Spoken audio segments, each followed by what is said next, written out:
Hey there, everybody. My name is Christian Wade. Um, this my dogs. There's a couple of them. Another little one right there. Nothing fancy around the house. Simple shit here and there. I've noticed there's quite an epidemic going on with young people. Probably around my age. I'm 23 years old. I just turned 23 a week ago. There's a lot of people around my age that they were never really taught how to act and be an adult in the real world without having to sacrifice that fun life that everybody wants to live. You know, everybody just assumes that if you want to go do adult things, then that just cuts out fun and you're not allowed to go have parties and, still have that type of fun that you want to have. And they think that if you're going to go and basically do little kid stuff, then that means that you're a completely irresponsible person that has no concept of how to be an adult. I think that's bullshit. And I think that a big problem with today's youth is that people just aren't taught the right things. People aren't taught how to act when someone on the street confronts you and tries to have a fight with you. What's the adult thing to do there? Because I've noticed a lot of people want to treat it like it's high school.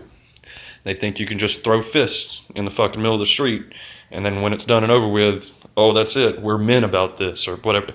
It's so fucking dumb. So fucking dumb. It's barbaric. I can't handle it. So I'm going to make a few videos. I just want to put out the shit that I've learned about life.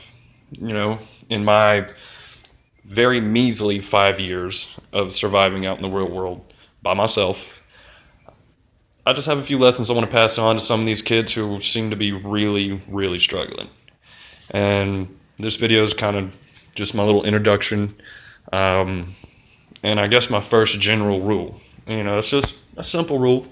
And I think a big problem with a lot of people is everybody is way too into the news. Everybody is way too. And I'm not talking about, all that fake news crap and all this. Just in general.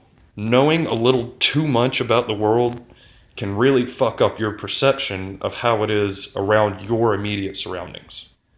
When you start paying attention to the bad things that's going on in Syria and the bad things that's going on in Russia and the bad things going on, just if you start paying too much attention to the bad stuff that's going on just one state over, you have to remember, that's not you. That's not your surroundings. Local news, stuff like that, stuff about your community, of course, stay informed. Stay on top of stuff. Know your laws. But when it comes to paying too much attention to the politics of Saudi Arabia and Israel and all this crap, it starts making people feel like everyone just has to get out and go do something. It pisses people off, makes people hate their neighbors, it just makes people angry, makes people hate-filled, angry creatures. And that ain't cool, man. So I guess my first little rule is stop watching the news so much, okay? Go enjoy life a little bit. Start making some friends. Quit thinking that all these people you see on the news that are doing bad things, they're not as prevalent as they try to make it to be. You notice when they find one person who did something bad, they're going to talk about that one bad thing for like 3 fucking weeks, and they're going to shove it down your fucking throat. They're going to be throwing words around like black guy did this to the white guy, or Mexican guy did this to the white guy, and all that shit. They're making us hate each other. They're making us want to fight. So rule number 1 to being an adult, a successful adult, one that doesn't get in fights with everybody you see, be an adult that is able to make partnerships, relationships with people that mean something and that's going to help everybody in the long run. Stop watching the news so much. It's just making you hate everybody.